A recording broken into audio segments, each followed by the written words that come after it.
और अब वक्त है बदलती हुई तस्वीर देखने का।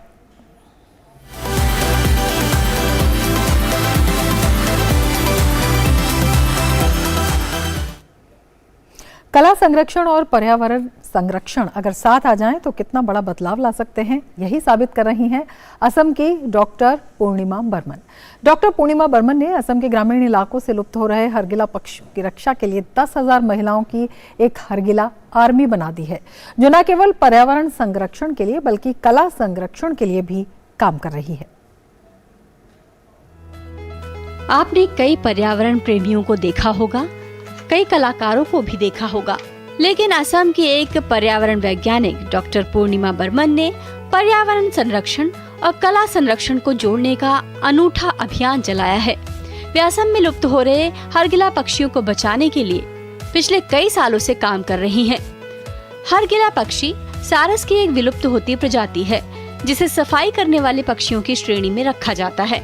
असम के ग्रामीण इलाकों में इसे अशुभ और गंदा पक्षी मानकर अनदेखा कर दिया गया था और धीरे धीरे इसकी जनसंख्या कम होने लगी, जिससे उस क्षेत्र का पर्यावरण संतुलन ही बिगड़ने लगा। ये पक्षी विलुप्त होने की कगार पर आ गए। पूर्णिमा ने उन्हें बचाने का बीड़ा उठाया और असम के ग्रामीण इलाकों में 10,000 महिलाओं की एक सेना बना दी, जिसे हरगिला आर्मी कहते हैं। डॉक्टर पूर्णिमा बर्मन को हरगिला पक्षी से इतना ज्यादा प्यार हुआ कि वे इसे एक स्पिरिचुअल बर्ड यानी दिव्य पक्षी मानने लगी और उसकी आवाज भी बेहद खूबसूरत अंदाज में निकालती है।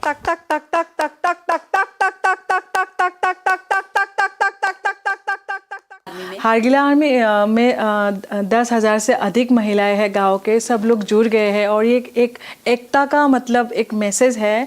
और रोज़ हमें महिलाओं का कॉल आता है, उन लोगों का हस्बैंड्स का कॉल आता है कि मेरे महिला को मेरे वाइफ को भी हरगिला आर्मी में लेना है। पूर्णिमा के हरगिला आर्मी की महिलाएं कारीगर भी हैं और बुनकर भी। उन्होंने साड़ियों, परंपरागत कपड़ों पर हरगिला पक्षी की आकृतियां उकेर दी। अब इन कपड़ों की मांग देश विदेश तक पहुंच गई है और हरगिला पक्षियों के संरक्षण में ही नहीं बल्कि इस इलाके की महिलाओं के आत्मनिर्भर बनने में भी इस अभियान से मदद मिल रही है। यही नहीं, आभूषणों में और कई कलाकृतियों में भी हरगिला पक्षी नजर आता है। हमारे महिला, मैंने बोला कि ऑलरेडी वो लोग वीविंग करते हैं, लेकिन अब वो लोग एक मतलब कॉज के लिए बहुत अच्छा लगता है और इस माध्यम से उन लोगों को इकोनॉमिक सपोर्ट तो मिलता ही है, लेकिन बाहर ये चिड़िया का, ये पक्षी का मतलब बहुत प्रसार हो जाता है। ये एक फैशन सिंबल हो गया है। पूर्णिमा ने हरगिला पक्षियों को बचाने के लिए लोक गीतों और कीर्तन में भी उन्हें शामिल कर लिया। असम की हरगिला आर्मी इन पक्षियों की गोद भराई भी करती है। गीत संगीत, नुक्कड़ नाटक, कीर्तनों, भजन मंडलियों के माध्यम से वे इस पक्षी को बचाने के लिए जागरूकता लेकर आ रहे हैं। एक ऐसा अनुष्ठान है, बहुत बड़ा है अभी, उसको हम गोद भराई जैसे हिंदी में बोलते हैं, उसको असमीज में पंचामृत।